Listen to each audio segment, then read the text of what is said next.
Hello everyone, welcome to the lecture series of machine learning. In this video, we'll discuss about one of the techniques to reduce dimensions of our data, which is PCA, Principal Component Analysis. So let's begin.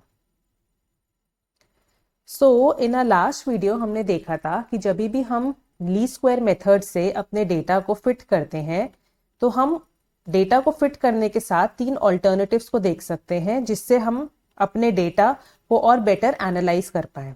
So one of the technique was subset selection. पहली technique थी subset selection. The second technique was shrinkage. And the third technique was dimensionality reduction.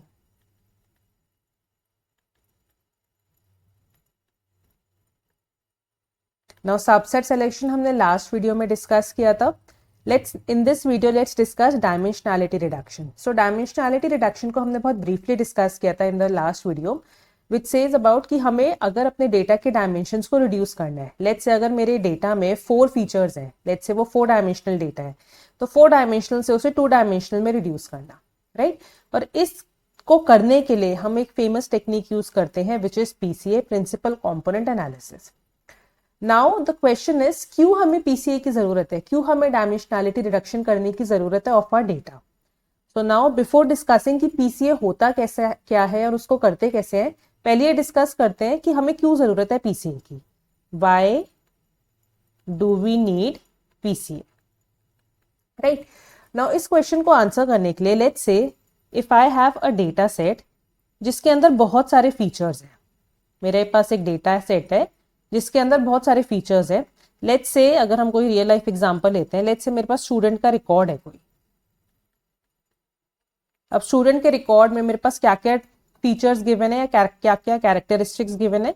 मेरे पास given है student के study hours, then I have sleep hours,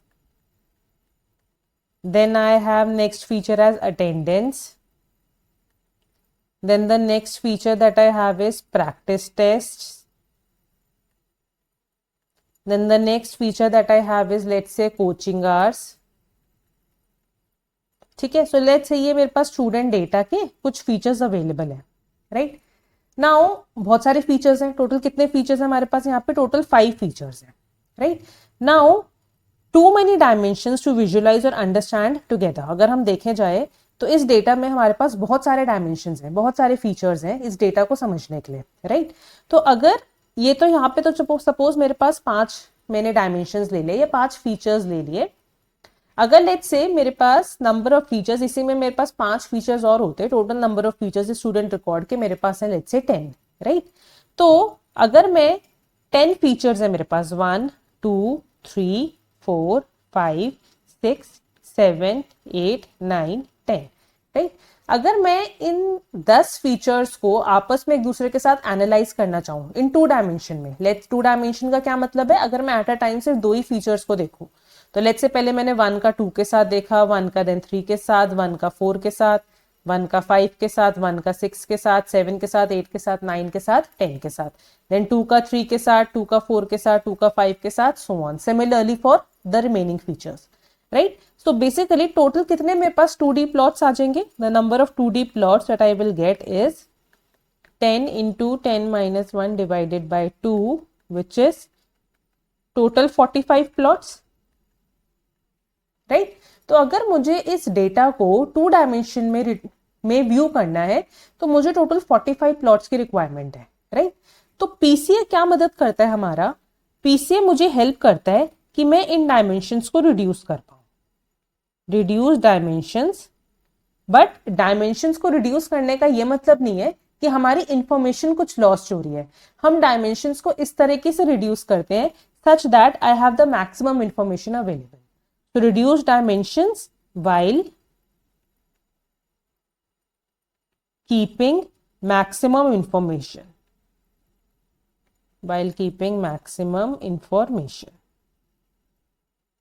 right? तो इंफॉर्मेशन को हम यहाँ पे वेरिएंस से भी इंट्रोड्यूस कर सकते हैं. तो वेरिएंस का वैसे मतलब होता है variability, but in context of PCA जहां पे भी हम वेरिएंस वर्ड को यूज कर रहे हैं, वेरिएंस का मतलब है information, right?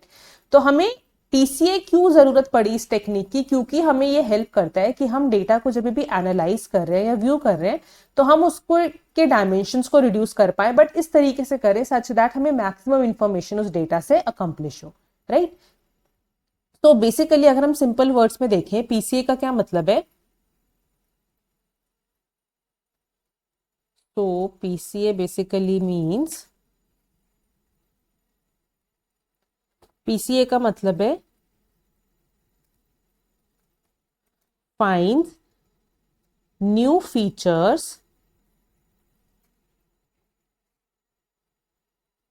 Called principal components. अभी हम आगे देखेंगे कि प्रिंसिपल कंपोनेंट्स का क्या मतलब है। Finds new features called principal components that summarize the original data with minimum loss of information,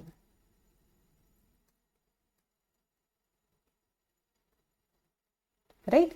तो क्या मतलब है इसका, what do we mean by finds new features. So basically अभी ये स्टूडेंट रिकॉर्ड हमने डेटा देखा, इसमें मेरे पास कुछ 5 फीचर्स थे, right.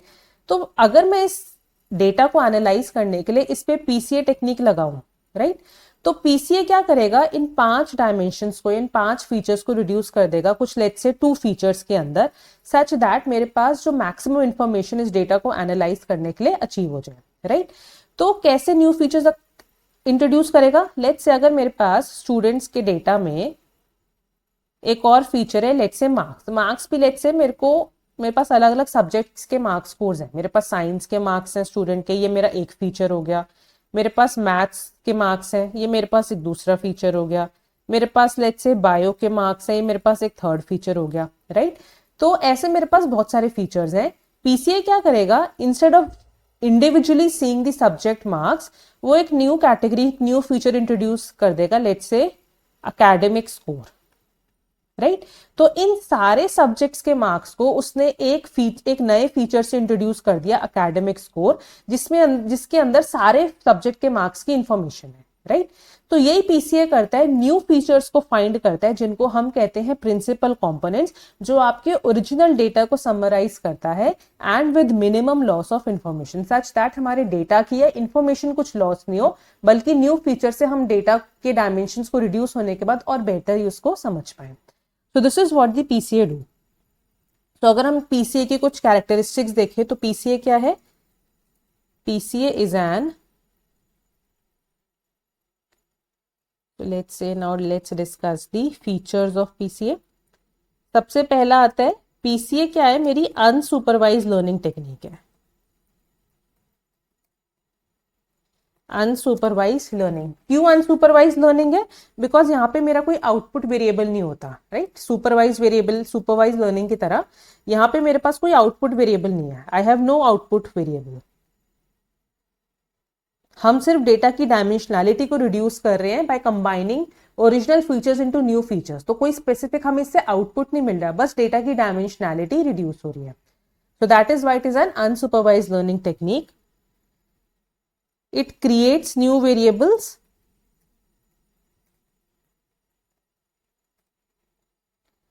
and these new variables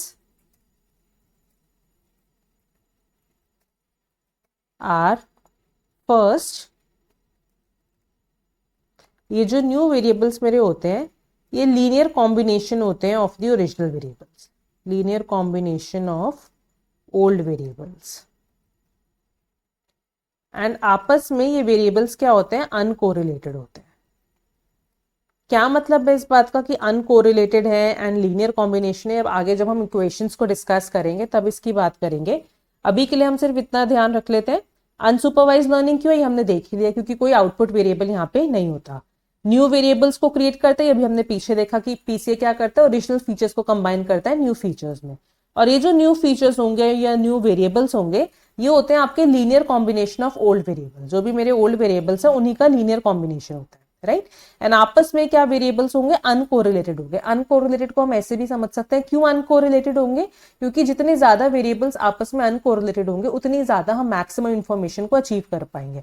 अगर वेरिएबल्स अगर हमने ओरिजिनल वेरिएबल से ही मिलते जुलते वेरिएबल्स अपने नए डेटा में ले लिए तो क्या होगा, ये तो आपस में बहुत ज्यादा कोरिलेशन आ गया ना डेटा में, तो मैक्सिमम इंफॉर्मेशन कैसे अचीव कर पाएंगे। हमारा टारगेट तो यही है कि अगर डेटा के अंदर 10 फीचर्स हैं तो 10 फीचर से कंबाइन करके जो हम एक नए फीचर्स बना रहे हैं उसमें सबका कॉम्बिनेशन हो, right. So that is why we are saying that that the new variables introduced should be uncorrelated with each other. And the third characteristic is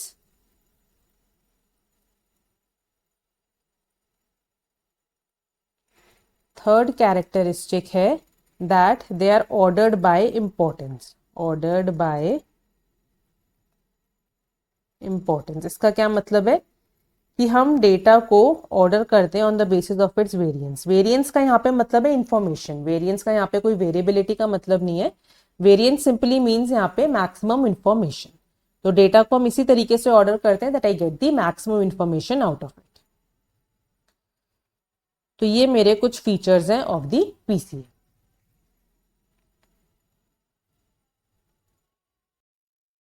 now variance को हम कुछ इस तरीके से भी समझ सकते हैं। हम यहाँ पे कह रहे हैं कि वेरिएंस का मतलब होता है इंफॉर्मेशन। Variance means information. तो लेट्स से अगर हम इसको रियल लाइफ से रिलेट करें, सपोज अगर मेरे पास स्टूडेंट्स का डेटा है, right, and if all the students in my data they have the same height, right, तो क्या होगा, इस क्योंकि सारे स्टूडेंट्स की हाइट जो है वो ऑलमोस्ट सिमिलर है, राइट, तो इस केस में हाइट आपको क्या दे रही है, अगर मैं हाइट आपको कोई स्पेसिफिक नई इंफॉर्मेशन नहीं ऐड कर रही क्योंकि सारे स्टूडेंट्स की हाइट जो है वो ऑलमोस्ट सिमिलर है।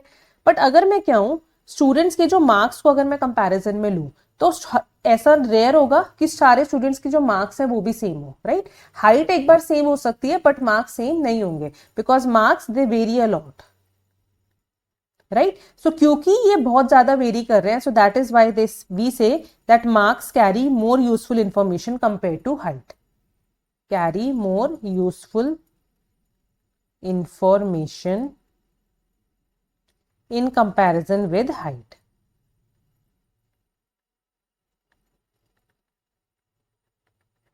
तो यही यहाँ पे वेरिएबिलिटी का मतलब है। वेरिएंस का मतलब हमारी कोशिश ये रहती है कि हम उन वाले फीचर्स को लें जहां पे वेरिएंस सबसे ज्यादा हो, जहां पे आपको मैक्सिमम इंफॉर्मेशन मिले उस डेटा से, राइट। तो इस केस में हाइट आपको इतनी यूजफुल इंफॉर्मेशन नहीं देगा जितने आपको मार्क्स देंगे, right. So that is the importance of variance in PCA. तो पीसीए को अगर हम इसमें कंक्लूड करें तो हम कैसे कह सकते हैं, पीसीए आपको डायरेक्शंस देता है कि जहां पे डेटा वेरी कर रहा है most. PCA keeps directions where data varies the most।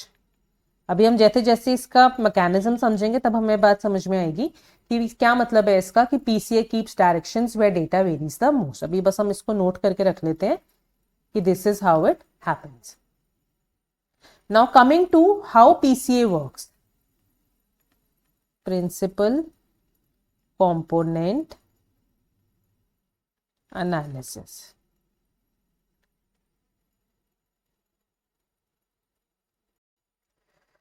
Now PCA में सबसे पहले हमारा काम होता है आइडेंटिफाई करना हमारे प्रिंसिपल कंपोनेंट्स को, राइट। तो प्रिंसिपल कंपोनेंट्स को हम ऐसे समझ सकते हैं, प्रिंसिपल कंपोनेंट्स मींस सबसे पहले आइडेंटिफाई करना कि हमारे न्यू वेरिएबल्स कौन से होंगे, राइट। जैसे अभी हमने बात करी थी कि मेरे पास साइंस के मार्क्स है, मैथ्स के मार्क्स है, बायो के मार्क्स हैं, तो इन तीनों मार्क्स को हमने क्लब करके एक न्यू वेरिएबल बना दिया एकेडमिक स्कोर, राइट। तो ऐसे जो भी हमारा डेटा है उस डेटा में सबसे पहले आइडेंटिफाई करना कि हमारे न्यू वेरिएबल्स जो है वो कौन से होंगे। जो मेरे न्यू वेरिएबल्स होंगे वो उन्हीं को हम कहते हैं मेरी प्रिंसिपल कंपोनेंट्स, राइट। और हर एक न्यू वेरिएबल को हम रिप्रेजेंट करते हैं बाय एन एक्सिस। तो लेट्स से अभी हम कह रहे हैं कि जो मेरा ओरिजिनल डेटा है वो पी डायमेंशनल डेटा है। पी डायमेंशनल का मतलब पी डायमेंशन है उसमें।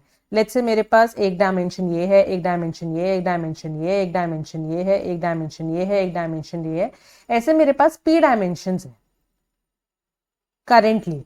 पीसीए को अप्लाई करने के बाद let's say I want P dimension से मुझे रिड्यूस करना है इस डेटा को 2 डायमेंशन में, कि मेरे पास सिर्फ 2 डायमेंशन रहते हैं क्योंकि 2 डायमेंशन डेटा को एनालाइज करना और उसको समझना ज्यादा आसान है compare to a P dimensional और a multi dimensional data, right. तो ओरिजिनल डेटा मेरे पास पी डायमेंशन का है। पीसीए अप्लाई करने के बाद क्या होगा, पीसीए क्या करेगा, ये वाली जो मेरी एक्सिस है पी डायमेंशनल डेटा की, इन एक्सिस को धीरे धीरे करके रोटेट करेगा, राइट। जैसे ये एक्सिस, ये वाली जो है जिसको मैंने अभी पॉइंट आउट किया है, दिस से let's say this is L1, इस ये एक्सिस रोटेट करके कुछ इस तरीके से आ गई, राइट। तो यही पीसीए का काम होता है, इन एक्सिस को रोटेट करना, न्यू एक्सिस फाइंड करना, और वो जो न्यू एक्सिस होंगी वो इस तरीके से फाइंड करना सच दैट उन एक्सिस पे मेरा डेटा का जो स्प्रेड हो वो मैक्सिमम हो, राइट। यानी कि मैक्सिमम वेरिएंस, मैक्सिमम इंफॉर्मेशन मुझे उस एक्सिस से मिले। तो यही पीसीए में हम करते हैं, सबसे पहले एक्सिस को रोटेट करते हैं, न्यू एक्सिस फाइंड करते हैं सच दैट उस एक्सिस पे मेरा जो डेटा का स्प्रेड है वो मैक्सिमम हो। अब हो सकता है मेरे को एक एक्सिस मिल गई है, ये वाली मेरी एक एक्सिस है जहां पे मेरा डेटा का स्प्रेड मैक्सिमम है। अब मुझे फिर हमने सेकेंड एक्सिस फाइंड करी, तो पहला फर्स्ट एक्सिस फाइंड करने को हम कहते हैं PC1। PC1 का क्या मतलब है, प्रिंसिपल कंपोनेंट 1 हमें मिल गया, ये मेरी पहली एक्सिस है जहां पे मेरा डेटा का जो स्प्रेड है वो मैक्सिमम है। आफ्टर डूइंग PC1 हम आते हैं PC2 पे। अब हम next second axis, second best axis find करेंगे जहां पे डेटा का स्प्रेड पहले वाली से तो कम हो बट उसके बाद सेकंड लार्जेस्ट हो, राइट। ये मुझे सेकंड एक्सिस मिल गई। देन हमने फाइंड करा PC3 which is my third axis, जहां पे डेटा का स्प्रेड मेरा उसके बाद सबसे ज्यादा है। Then my fourth axis and so on, this process continues. तो यही हम प्रिंसिपल कंपोनेंट्स का मतलब यही है कि न्यू एक्सिस को फाइंड करना, न्यू वेरिएबल्स को फाइंड करना सच दैट आपका जो डेटा का स्प्रेड हो उस एक्सिस पे और उस वेरिएबल पे सबसे ज्यादा मैक्सिमम हो, राइट। सो प्रिंसिपल कंपोनेंट्स हम इसको इस तरीके से भी समझ सकते हैं। लेट्स से मेरे पास कोई दो फीचर्स है मेरे डेटा में, एक फीचर है मेरा X1 which is about hours studied, और एक मेरे पास दूसरा फीचर है विच इज आर्स प्रैक्टिस। ये मेरे स्टूडेंट डेटा है कोई, उसके मेरे पास दो फीचर्स हैं। अब मेरे पास बहुत सारे स्टूडेंट्स का डेटा है, राइट। तो हर एक स्टूडेंट को हम कह रहे हैं वो एक डेटा पॉइंट है, each student is one data point, right. तो यहाँ तो ये डेटा वैसे ही 2 डायमेंशन में है। सपोज मेरे पास और 2-3 फीचर्स होते हैं, यहाँ पे X3 होता है, X4 होता है, सो ऑन। अब मैंने इसको, अब क्योंकि 4 डायमेंशनल डेटा बन गया, इसको प्लॉट करना तो इजी नहीं है, तो लेट्स से कुछ 4D फिगर आती है इस टाइप से कि डेटा को हमने 4 डायमेंशंस में प्रेजेंट कर लिया, राइट। अब इस डेटा में जो भी मेरा हर एक डॉट है वो रिप्रेजेंट कर रही है मेरा एक स्टूडेंट पॉइंट, राइट। वो रिप्रेजेंट कर रहे हैं मेरे एक स्टूडेंट के features in respect to these 4 features, कि अगर मेरे पास कोई स्टूडेंट 1 है S1, तो उसकी वैल्यू X1 फीचर में क्या है, X2 फीचर में क्या है, X3 फीचर में क्या है, X4 फीचर में क्या है। ऐसे ऐसे मेरे पास बहुत सारे स्टूडेंट्स का डेटा है, राइट। सो कहने का मतलब है यहाँ पे हर एक स्टूडेंट रिप्रेजेंट कर रहा है एक data point. Now principal component को अगर हम प्लेन इंग्लिश लैंग्वेज में समझें तो इसको हम ऐसे समझ सकते हैं, principal component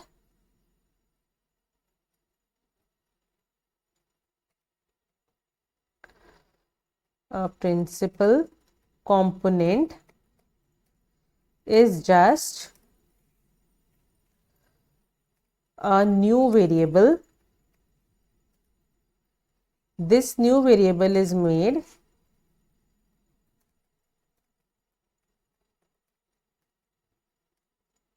by mixing all old variables, right? तो यही प्रिंसिपल कंपोनेंट में हम कर रहे हैं, न्यू वेरिएबल इंट्रोड्यूस कर रहे हैं, और ये जो न्यू वेरिएबल है ये बना है combination of all the old variables that were present earlier. तो जैसे लेट्स से अब हम देखते हैं कि पीसी हम अप्लाई कैसे करते हैं। अब ये जो मेरा न्यू वेरिएबल है इसको फाइंड करने के लिए हमने ओल्ड वेरिएबल्स लिए। ओल्ड वेरिएबल्स क्या है, मेरा X1 फीचर है, दो फीचर्स लिए हमने इसमें 4 फीचर्स लिए, X1, X2, X3, X4। तो X1, X2, X3, X4। तो ये जो न्यू वेरिएबल है जिसको हम फाइंड करेंगे विच is a combination of all the old variables, इसको हम कैसे फाइंड करते हैं, हम ये जो मेरे फीचर्स हैं इसको मल्टीप्लाई कर देते हैं कुछ वेट से, सम वेट। अभी नहीं पता हमें कि वो वेट क्या है, बट हम इसको मल्टीप्लाई कर रहे हैं विथ सम वेट। तो some weight multiplied by X1 plus some weight multiplied by X2 feature plus some weight multiplied by X3 feature plus some weight multiplied by x4 feature. Right? So this is how हम अपने new variable को find करते हैं by mixing all my old variables, right? और कैसे mix करते हैं? Old variables को या ओल्ड फीचर्स को मल्टीप्लाई करते हैं with some weight factor, right? अब नाउ द क्वेश्चन इज क्यों हम ऐसा मिक्स कर रहे हैं? हम इसको मिक्स सारे ओल्ड वेरिएबल्स को इसलिए कर रहे हैं बिकॉज जितने ज्यादा वेरिएबल्स हम पुराने वाले डेटा से यूज करेंगे उतनी ही ज्यादा मुझे इंफॉर्मेशन अपने न्यू डेटा से मिलेगी, right? Basically together they explain more information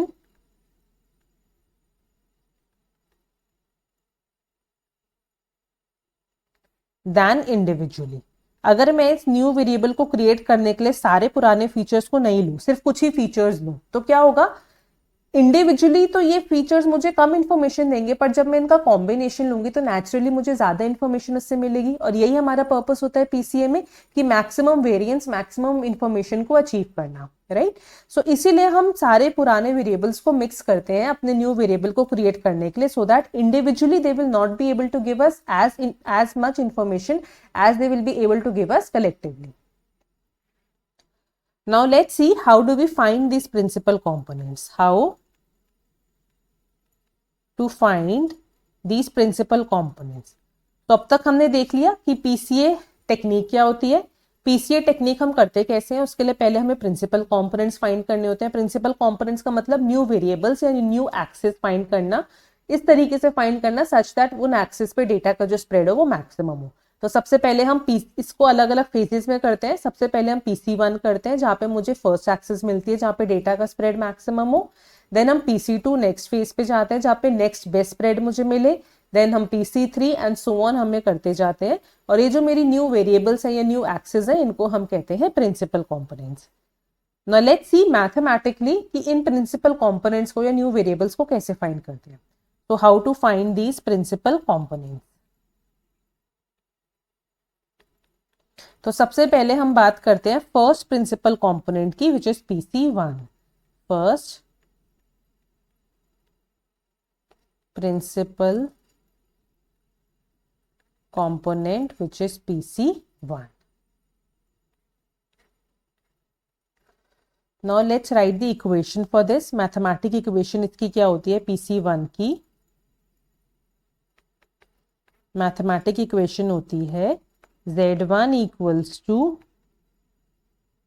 511 x1 plus 521 x2 plus so on up to some 5 p1 xp, right? अब क्या मतलब है इन वेरिएबल्स का, इन नोटेशंस का? जो मेरा Z1 है, Z1 इंडिकेट कर रहा है मेरा first component variable, first new variable. तो Z1 लिख लेते हैं। Z1 is first principle component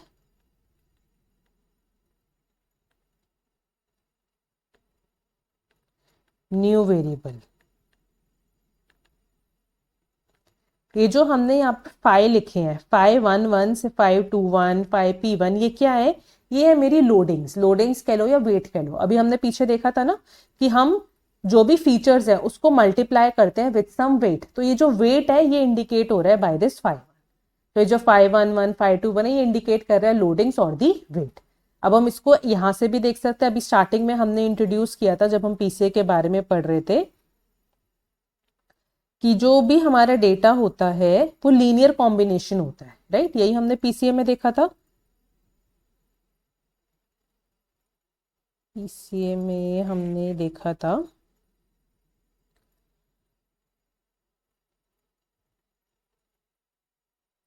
okay so हमने स्टार्टिंग में देखा था कि जो भी मेरा वेट हम न्यू वेरिएबल्स को अचीव कर रहे हैं वो होता है मेरा linear combination of the original features. तो ये लीनियर कॉम्बिनेशन ही है, हम फीचर्स को मल्टीप्लाई कर रहे हैं विद सम वेट। तो ये क्या है? एक लीनियर कॉम्बिनेशन ही तो है। So that is why we use that term, this is the linear combination of the old features. So ये जो मेरे 511 है, 5J1 ले लेते हैं, where J values goes from 1 to P, right? ये इंडिकेट कर रहे हैं मेरी लोडिंग्स या वेट को। और ये जो मेरे पास x1 x2 up to xp है, ये इंडिकेट कर रहे हैं मेरे ओरिजिनल फीचर, राइट। तो इसको हम ऐसे भी देख सकते हैं, loading multiplied by original feature, this goes on for all the features and we get the new variable. तो इसको हम ऐसे भी समझ सकते हैं, सपोज मुझे मार्क्स कैलकुलेट करने हैं, राइट। अभी हमने जो डेटा देखा था उसमें मेरे पास कितने फीचर्स थे, अभी हमने डेटा देखा था उसमें मेरे पास 4 फीचर्स थे, x1 x2 x3 and x4। तो इसको हम ऐसे भी देख सकते हैं कि अगर मुझे स्टूडेंट के मार्क्स को कैलकुलेट करना है, या न्यू वेरिएबल ले लेते हैं, लेट्स से स्कोर। तो score is linear combination of, suppose मैंने कोई वेट ले लिया 0.6, x1 फीचर क्या था मेरा, x1 फीचर था मेरा आर स्टडीड। सपोज x3 ले लेते हैं अटेंडेंस, एंड x4 ले लेते हैं सपोज स्लीप आवर्स। तो 0.6 मैंने कोई वेट ले लिया, multiplied by first feature which is hours studied. Then मैंने कोई दूसरा वेट ले लिया, let's say 0.2 multiplied by hours practice. Then मैंने कोई थर्ड वेट ले लिया, let's say 0.1 multiplied by attendance.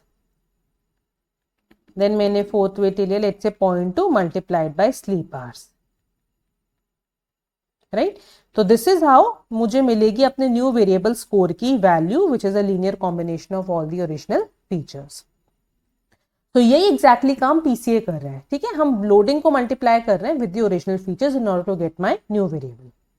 अब हमें यहाँ पे ये जो फाई हम लिख रहे हैं, यहाँ पे जो मेरी लोडिंग है, जो मेरा वेट है, इसको बहुत केयरफुली चूज करना है, क्योंकि इसी पे डिपेंड करता है आपकी न्यू फीचर की वैल्यू, राइट। तो ये जो मेरी फाई की जो वैल्यूज है, these must be carefully chosen, because the spread of z1 depends on phi. अगर हम चाहते हैं कि z1 मेरा जो न्यू वेरिएबल है उसका मैक्सिमम स्प्रेड हो, तो वो मैक्सिमम स्प्रेड तभी होगा जब हम इस फाई की वैल्यू को, वेट्स को केयरफुली चूज करेंगे। सो carefully chosen because the spread of z1 depends on it.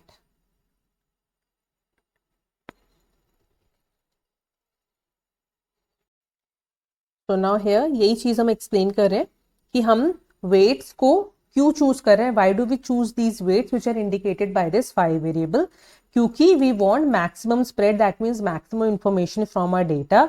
Y maximum spread हमें क्यों चाहिए, क्योंकि जितना ज्यादा डेटा का स्प्रेड होगा उतनी ज्यादा इंफॉर्मेशन हमें मिलेगी। जितना कम स्प्रेड होगा डेटा का, वो इंडिकेट कर रहा है कि उतना ही डेटा हमारा इनएफिशिएंट या फिर बोरिंग डेटा है, that is why we are getting less spread. तो दैट इज वाई पीसीए इन वेट्स को ऑटोमेटिकली चूज करता है to get the maximum variance from a data. Now ये जो वेट्स हमने यहाँ पे इंक्लूड करे हैं इन दिस इक्वेशन, ये जो वेट्स हैं यहाँ पे, अब ये जो वेट्स होते हैं इनको भी हम कंट्रोल रखते हैं। ऐसा नहीं कि हम कोई भी आर्बिट्ररी वेट से मल्टीप्लाई कर देंगे हमारे फीचर्स को, कि मैंने वेट की कोई भी 100 या 1000 वैल्यू ले ली कि हमें मैक्सिमम स्प्रेड जितनी, हमने ये तो कह दिया कि हमें मैक्सिमम स्प्रेड या मैक्सिमम इंफॉर्मेशन चाहिए, बट उस मैक्सिमम स्प्रेड या मैक्सिमम इंफॉर्मेशन का ये मतलब नहीं है कि हम इन वेट्स की वैल्यू आर्बिट्ररली कुछ भी हाई वैल्यू को चूज कर सकते हैं, राइट। इसीलिए हमें कंडीशन या एक कंस्ट्रेंट लेके चलते हैं यहाँ पे, और वो कंस्ट्रेंट क्या होता है, द कंस्ट्रेंट सेज कि जो भी समेशन होगा of all the weights starting from J, जो भी वेट्स होगा इसका summation that should be equivalent to 1, right. क्यों हमने ये कंस्ट्रेंट ऐड करा, हमने ये कंस्ट्रेंट इसलिए ऐड करा ताकि जो मेरे वेट्स हैं वो कंट्रोल्ड रहें। ऐसा नहीं हो कि हम कोई भी आर्बिट्ररी वेट या कोई भी हाई वैल्यू से मल्टीप्लाई कर दें उसको ताकि हमें उतनी अच्छा अपना नया वेरिएबल मिले, no. So these weight should be taken in a controlled manner in order to get the useful information from a data। इसीलिए हमने इस कंस्ट्रेंट को ऐड किया है ताकि जो हमारी वेरिएंस है या वो आर्बिट्ररली बहुत ज्यादा इंक्रीज नहीं कर पाए। So variance would increase if this constraint not added।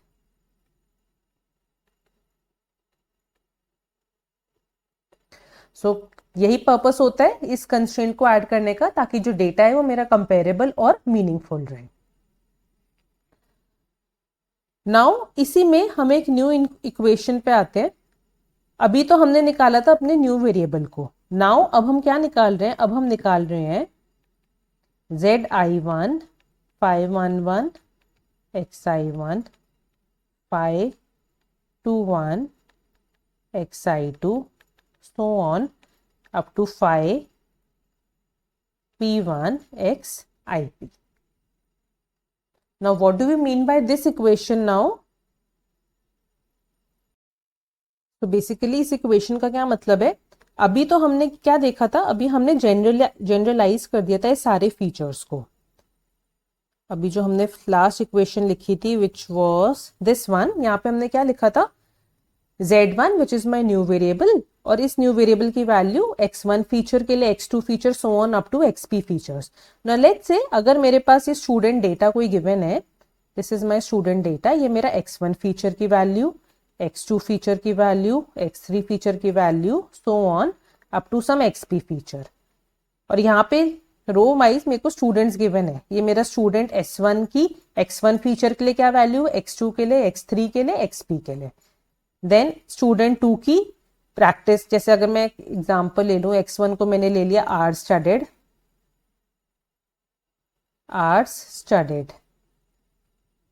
X2 को अगर मैंने ले लिया आर्ट्स प्रैक्टिस,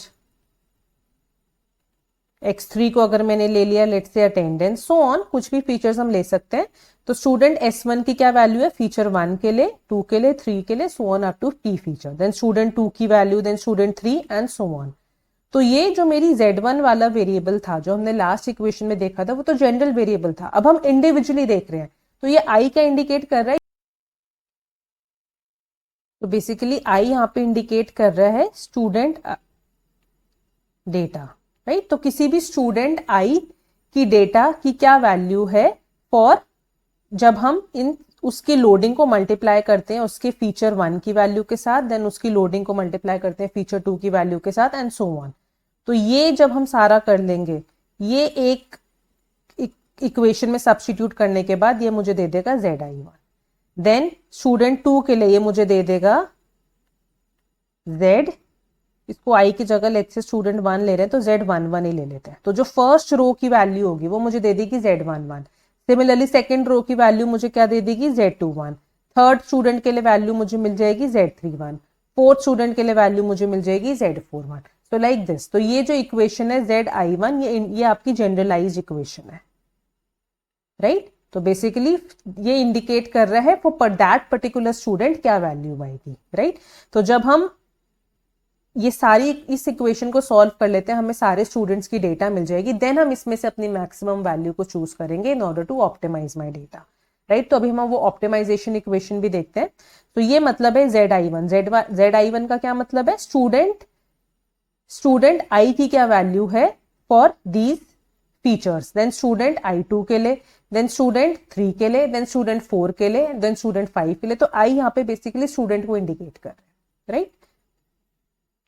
तो आफ्टर डूइंग दिस हमें क्या मिल जाएगा, हमें स्टूडेंट्स की पोजीशन मिल जाएगी on PC1, students position on PC1। तो अब अगर हम इसको ऑप्टिमाइज करें तो ऑप्टिमाइजेशन इक्वेशन देखते हैं। अब ऑप्टिमाइजेशन इक्वेशन क्या है,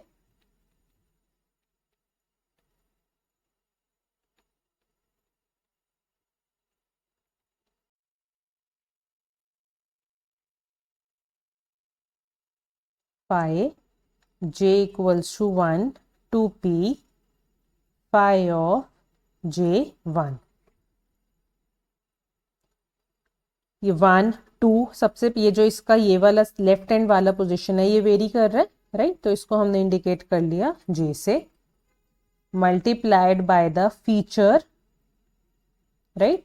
यहाँ पे नेक्स्ट वैल्यू क्या है, नेक्स्ट वैल्यू है ये XI1 XI2 up to XI इन जितने भी मेरे स्टूडेंट्स हैं। तो I इंडिकेट कर रहा है स्टूडेंट को, J यहाँ पे इंडिकेट कर रहा है फीचर को। इसका स्क्वायर ये हम करेंगे for all the n students जितने भी मेरे पास हैं अपॉन 1/n, एंड इसमें से हम मैक्सिमम वैल्यू को चूज कर लेते हैं. वी राइट मैक्सिमाइज जितने भी मेरे पास ये फीचर्स हैं इसमें से मैक्सिमम वैल्यू को मुझे चूज करना है. तो let's rewrite this equation. This is somewhat like this. Maximize 511 521 so on up to 5p1 1/n summation of I to 1 to n indicating the number of students, then j equals to 1 to p जितने number of features हैं 5j1 xij इसका square. Right तो हम basically weights को choose कर रहे हैं यहाँ पे सो दैट न्यू वैल्यूज जो मुझे मिले, new values z1 have maximum variance. Right अब इसी में हमारी वो कंडीशन भी अप्लाई होती है सब्जेक्ट टू कंस्ट्रेंट कि जो भी हमारा वेट का जो स्क्वायर होना चाहिए सब वैल्यूज के लिए वो इक्विवेलेंट होना चाहिए to 1. So carefully we have to choose these weights. That should be equal to 1. This is my constraint. तो ये मेरी PC1 वैल्यू करती है यहाँ पे. This is PC1. अब इसी तरह हम पहले अभी तो हम फर्स्ट वेरिएबल हमने फाइंड करा है फर्स्ट एक्सिस, देन PC2 पे जाएंगे सेकंड एक्सिस फाइंड करेंगे, PC3 third axis and so on. तो जो मेरी पहली इक्वेशन थी वो इक्वेशन क्या थी जिसमें हमने जनरलाइज देखा था, मल्टीप्लाई कर दिया वेट को with its corresponding feature. Then हमने और इक्वेशन में हम गए तो हमने देखा इंडिविजुअल स्टूडेंट वाइज जहां पे हमने एक पर्टिकुलर स्टूडेंट के लिए उसके जो भी फीचर की वैल्यू होगी उसको मल्टीप्लाई करा उसको वेट को, और जो भी मुझे z वैल्यू मिली वो मुझे उस पर्टिकुलर स्टूडेंट के लिए वैल्यू मिली. राइट देन हम ऑप्टिमाइजेशन पे जाते हैं जहां पे हम जितनी भी मेरे को z वैल्यूज मिली हैं अब उसमें से हम मैक्सिमम वाली फाइंड करेंगे, और वो जो मेरी मैक्सिमम वैल्यू होगी वो मुझे मिलेगी first z1 value, that is the first z1 value for the new variable for this particular data subject to this constraint. तो बेसिकली अब हम द क्वेश्चन है यहाँ पे हम ये जो वैल्यू है मेरी 5j1 xij ये क्या है, ये मेरी यही वाली तो वैल्यू है z वाली जो हमने यहाँ पे कैलकुलेट करी, ये मेरी zi1 वैल्यू ही तो है बेसिकली.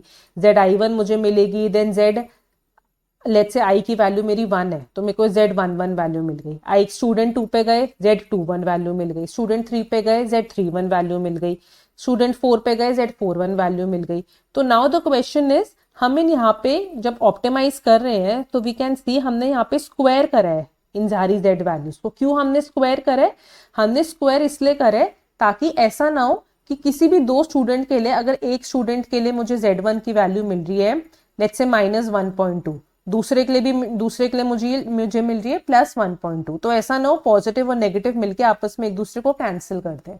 राइट सो इसीलिए हम मेक श्योर कर रहे हैं यहाँ पे कि जो भी मेरे को ये z वाली वैल्यू इतने पोर्शन से मिल रही है ताकि वो वैल्यूज आपस में एक दूसरे को कैंसिल आउट ना कर दे, इसीलिए हम उसको पहले क्या कर रहे हैं, हम स्क्वायर कर रहे हैं.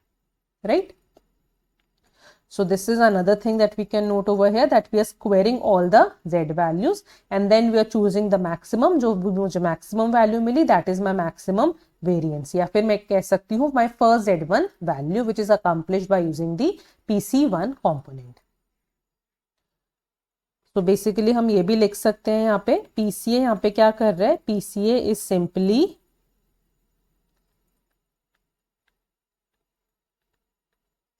maximizing the variance of new variable. तो यहाँ पे PC1 is nothing but it is equal to direction of maximum variance.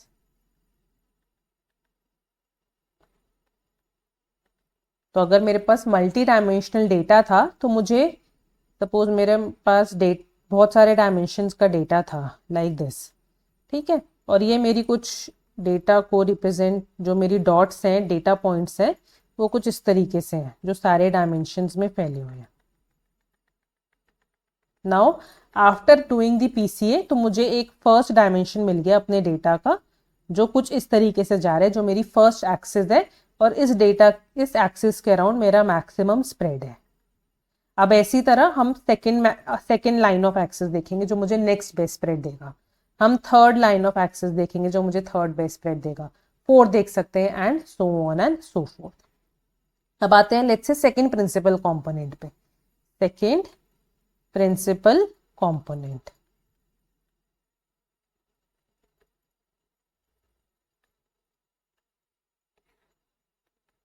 PC2। तो अब यहाँ पहले हम क्या कर रहे थे, पहले वाले में हमने इक्वेशन लिखी थी 511 multiplied by x1 plus 521 multiplied by x2, 531 multiplied by x3 up to 5p1 multiplied by some xp, right. तो अब ये जो वाला जो कंपोनेंट है ये तो 1 इंडिकेट कर रहा था यहाँ पे फर्स्ट प्रिंसिपल कंपोनेंट के लिए, राइट। अब यही 1 को हम 2 कर देंगे तो सेकंड प्रिंसिपल कंपोनेंट के लिए मुझे वैल्यू मिल जाएगी। तो इसको हम अब सेकंड इक्वेशन क्या हो जाएगी, यानी कि z2 equals to 512 multiplied by feature 1 x1, 522 multiplied by feature 2, so on up to 5p2 multiplied by xp।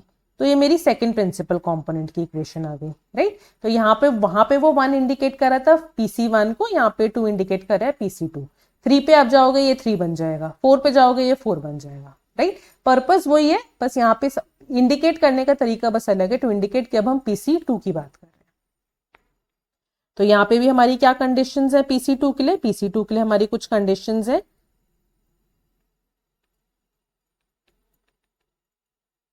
Conditions for PC2, first condition is कि अब हमें नेक्स्ट बेस्ट स्प्रेड फाइंड करना है, तो maximum remaining variance, maximum information तो अब पहले PC1 से हमें मिल गई, तो जो रिमेनिंग मैक्सिमम इंफॉर्मेशन है वो अब हमें PC2 से मिलेगी। देन अनकोरिलेटेड हो, PC1 should be uncorrelated with PC1। Uncorrelated का क्या मतलब है, इंडिपेंडेंट हो विद PC1, PC1 से इसका रिलेशन नहीं हो। अभी हम इसको थोड़ा सा और डिटेल में समझेंगे इन कंडीशंस को। और थर्ड कंडीशन है मेरी ऑर्थोगोनल हो या फिर परपेंडिकुलर हो, परपेंडिकुलर टू PC1। क्यों हम कह रहे हैं परपेंडिकुलर, ये भी हम आगे देखते हैं। तो बेसिकली PC2 को हम ऐसे समझ सकते हैं, ये हमें दे रहा है best new direction after PC1 is fixed, right. तो अब अगर हम इसका थोड़ा ज्योमेट्रिकल व्यू देखें, ज्योमेट्रिकल व्यू में हमें क्या पता लग रहा है,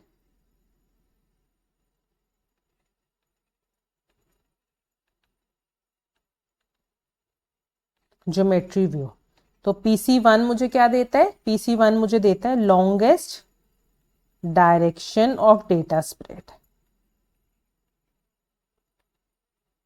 longest direction of data spread.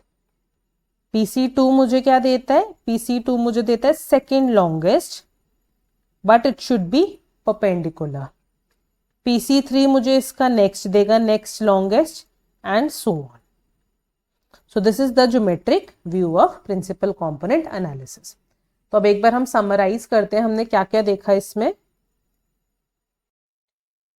तो PCA को अगर हम एक सेंटेंस में बात करें, PCA क्या कर रहा है आपका, PCA basically means rotate a line through the data so that the projection of points on that line are as spread out as possible. So this is spread out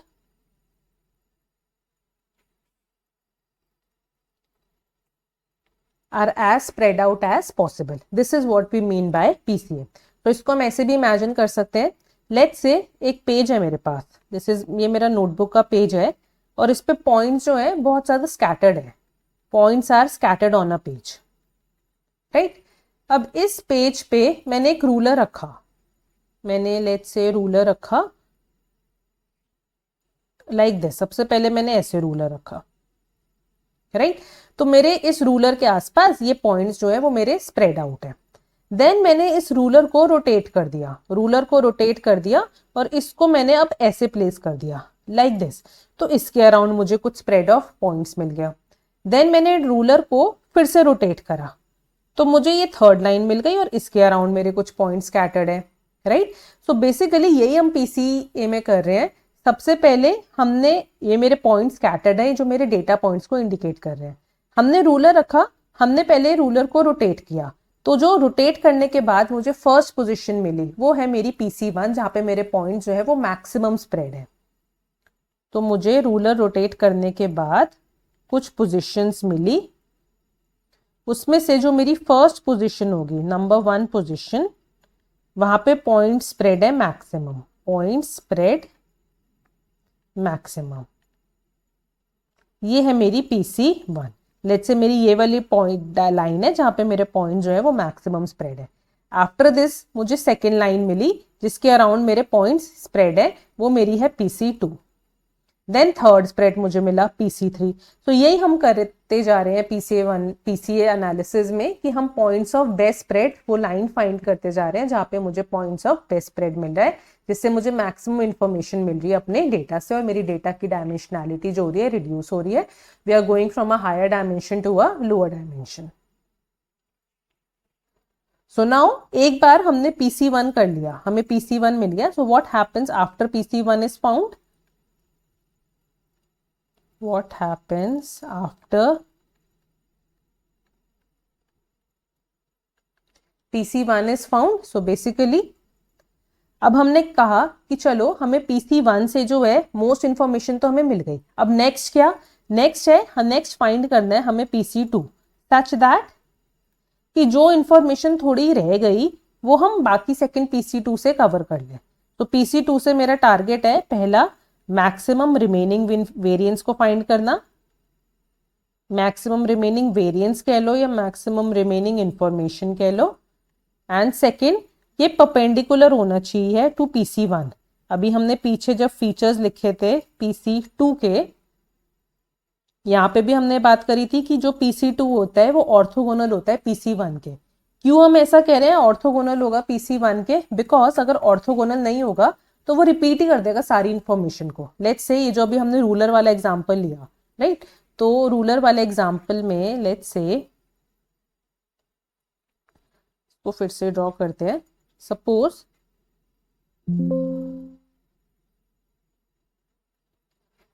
ये मेरा पेज है, इस पे बहुत सारे पॉइंट्स ऐसे spread है जो मेरे डेटा पॉइंट्स है।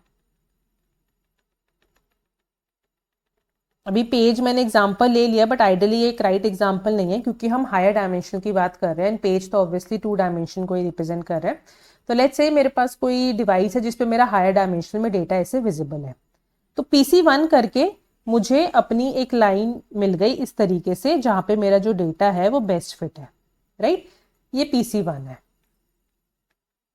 अब PC2 के लिए अगर मैंने इसके परपेंडिकुलर नहीं ली, परपेंडिकुलर का मतलब लाइन कुछ इस टाइप से जाएगी तो ही वो इसके परपेंडिकुलर होगी, राइट? अगर मैंने परपेंडिकुलर नहीं ली, परपेंडिकुलर नहीं लेने का क्या मतलब है? अगर मैंने इसी डायरेक्शन में दूसरी लाइन में ले ली, राइट? तो इस डायरेक्शन में तो मुझे PC1 से ऑलरेडी इंफॉर्मेशन मिल गई थी, तो इस सेकंड भी अगर मैंने इसको इसके ऑर्थोगोनल नहीं लिया, मैंने इसी डायरेक्शन में इंफॉर्मेशन ले ली, तो मुझे कुछ नया इंफॉर्मेशन कहाँ मिली? मुझे तो यही वाले पॉइंट्स की तो इंफॉर्मेशन मिली और ये तो मेरे PC1 ने ऑलरेडी कैप्चर कर दिया था, राइट? तो इसका सेम डायरेक्शन में लेने का कोई फायदा नहीं होगा हमें।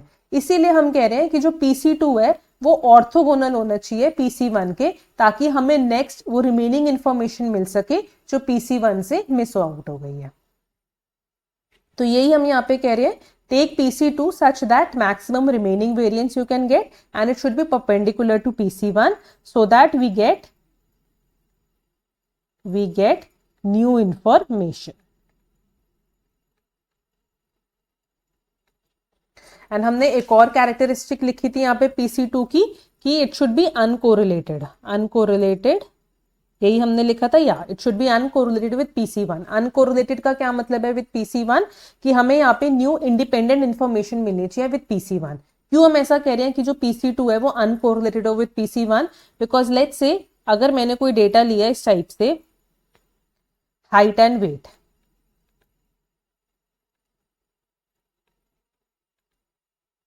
अब हाइट एंड वेट क्या है? हाइट एंड वेट तो आपस में बहुत ज्यादा कोरिलेटेड है, बट अगर मैंने लिया हाइट एंड रोल नंबर तो हाइट एंड रोल नंबर फिर भी इतने ज्यादा कोरिलेटेड नहीं है आपस में, राइट? तो यही हम PC2 में करते हैं कि सबसे पहले नेक्स्ट रिमेनिंग इंफॉर्मेशन फाइंड करो, दूसरा it should be orthogonal to PC1 ताकि आपको सेम इंफॉर्मेशन नहीं मिले, एंड तीसरा it should be uncorrelated, right. जो पहले वाले वेरिएबल्स हो चुके हैं PC1 में उनको हम क्यों ले रहे हैं फिर से PC2 में, हमें तो न्यू इन्फॉर्मेशन चाहिए ना, तो that is why PC2 must bring new information, that is why it should be uncorrelated,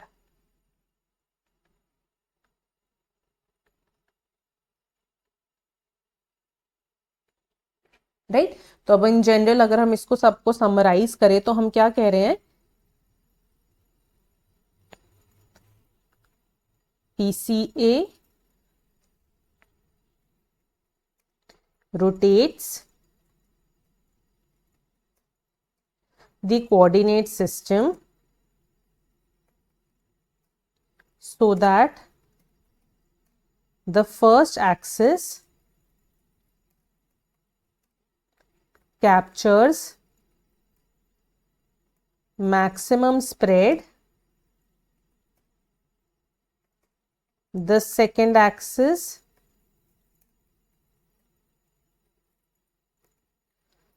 captures next maximum spread, and so on, right। And अभी हमने जो प्रिंसिपल कंपोनेंट की बात करी थी, प्रिंसिपल कंपोनेंट क्या होता है आपका, principal component is that after fixing the scale PCA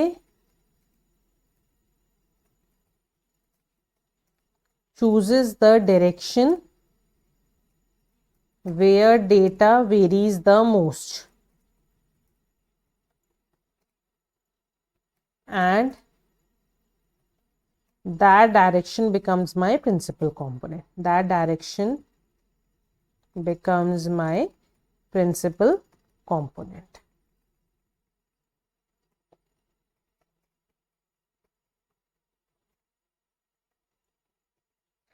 तो यही हमने देखा था, प्रिंसिपल कंपोनेंट का मतलब न्यू वेरिएबल्स जो हमें मिलते हैं by combining my original features. तो PCA क्या करता है, एक बार आपका ये रूलर का जो स्केल है ये फिक्स हो गया, देन हम इस तरीके से अब इसको रोटेट करेंगे, जो मुझे फर्स्ट डायरेक्शन मिले वो मेरा फर्स्ट प्रिंसिपल कंपोनेंट है, जो सेकंड डायरेक्शन मिल रही है वो मेरा सेकंड प्रिंसिपल कंपोनेंट, जो थर्ड डायरेक्शन है वो मेरा थर्ड प्रिंसिपल कंपोनेंट है, एंड सो ऑन।